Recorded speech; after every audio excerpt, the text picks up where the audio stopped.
我也是今天才知道，原来保存大蒜这么简单，居然还有这么多种保存大蒜的方法。学会这几种方法，放1年半载，大蒜不发芽、不干瘪、不发霉，赶紧跟着视频来看一看吧。大家好，我是小林，欢迎来到我的频道。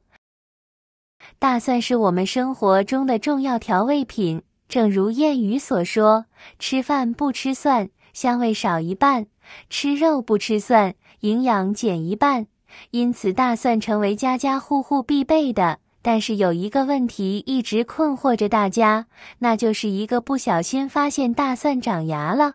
有的甚至还干瘪了，丢了心疼，不丢吃起来口感又不好，真是可惜。保存大蒜方法1：密封罐子保存法。我们把需要储存的大蒜一半一半的掰下来，掰成这样一小半一小半的，要检查一下里面有没有坏掉的大蒜，有坏掉或干瘪的大蒜一定要先捡出来。接着再准备一个干净干燥的密封罐，把大蒜瓣全部装进来，盖紧盖子，这样可以很好的起到一个隔绝空气和氧气的作用。我们都知道大蒜发芽是因为里面含有水分，这样就特别容易导致大蒜发芽或者是发霉。但是大蒜发芽也是有一定的条件的，一般是在比较温暖，温度在5°C以上的条件下才容易发芽。那么装进瓶罐的大蒜，我们把它放到冰箱冷藏起来，让大蒜处于一个比较低的温度里面，这样大蒜就不会发芽了，随用随取，十分方便，放多久都不会坏。但是要记住，每一次取完大蒜之后，要立刻把盖子封好。亲爱的朋友们，视频已经看到这里了，如果您喜欢我的视频，请您用发财的小手给我点个赞吧。您的每一个点赞都是对我最大的支持与鼓励，谢谢大家了。保存大蒜方法2：干燥保存法。很多人看见干燥2字就会想到暴晒，其实这是一种错误的思维方式。大蒜是不能长时间暴晒的，暴晒会破坏掉大蒜肉的细胞，使蒜瓣变得透明，蒜味变臭。干燥保存的正确方法是，买回来的大蒜晒干表面的水分，然后取一把食盐，再用干净透气的布袋子密封装好。如果没有布袋子，也可以用餐巾纸或卫生纸包裹好，再把包好的食盐放到装有大蒜的袋子或罐子里，最后密封好，放到阴凉透风处保存即可。原理是，大蒜要想发芽，需要适宜的温度、湿度和空气。食盐不但能杀菌，而且吸湿性更强，可以保持大蒜的干燥，从而延长了大蒜的储存时间。保存大蒜方法3：香烟保存方法。如果家里有人抽烟，那么这个方法就会非常的方便。准备一个大一点的袋子，买回来的大蒜和香烟放在里面，其主要原理就是香烟当中的烟丝是干燥的，也能够起到相同的干燥效果。需要注意的是，保存的时候要把袋子里面的空气全都挤出去，然后再密封起来，这样大众保存的时间会更长。其实很多时候大蒜买回来发芽特别快，并不一定是保存环境的问题，很有可能买的时候就已经放置了很长时间。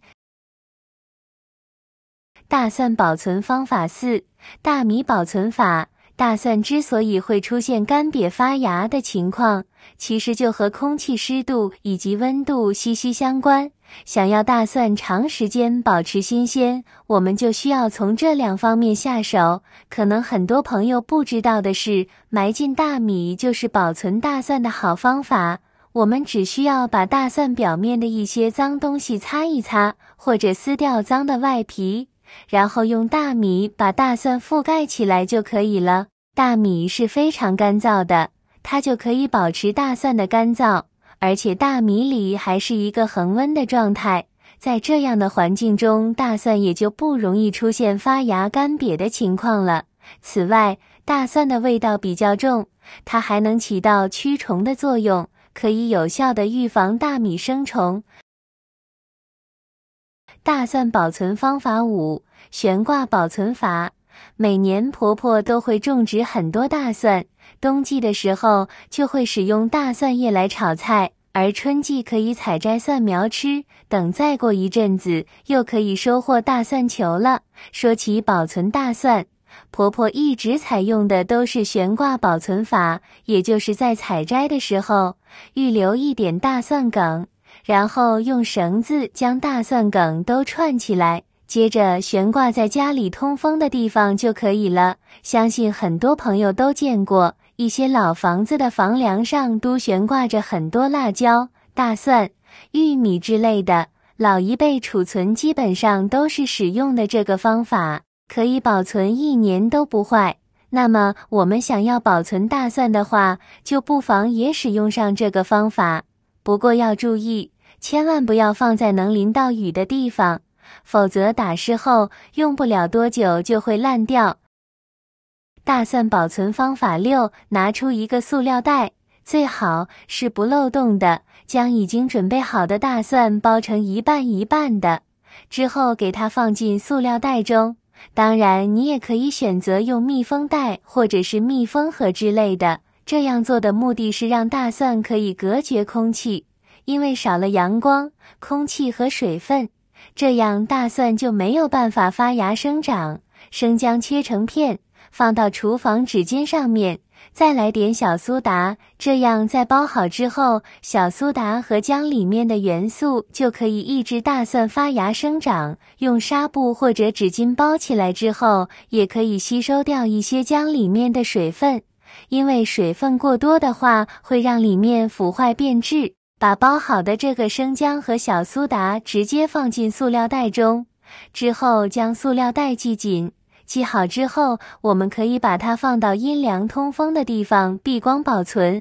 里面没有空气，没有水分，又没有阳光，这样大蒜就不会再发芽生长了。大蒜在保存之前，最好将这些大蒜放到太阳底下，给它稍微晒一晒，或者放到阴凉通风的地方，把表皮给它风干掉，使大蒜表皮没有过多的水分，防止其腐坏变质，然后将它放到避光的地方，也可以放到冰箱中冷藏保存。以上就是3个保存大蒜的小妙招，您更喜欢哪一个呢？感兴趣的朋友可以在家里面试一下。好了，今天这保存大蒜的小方法就和您分享到这儿，喜欢的朋友别忘了点赞、收藏、加个关注，感谢您的收看，我们下期再见。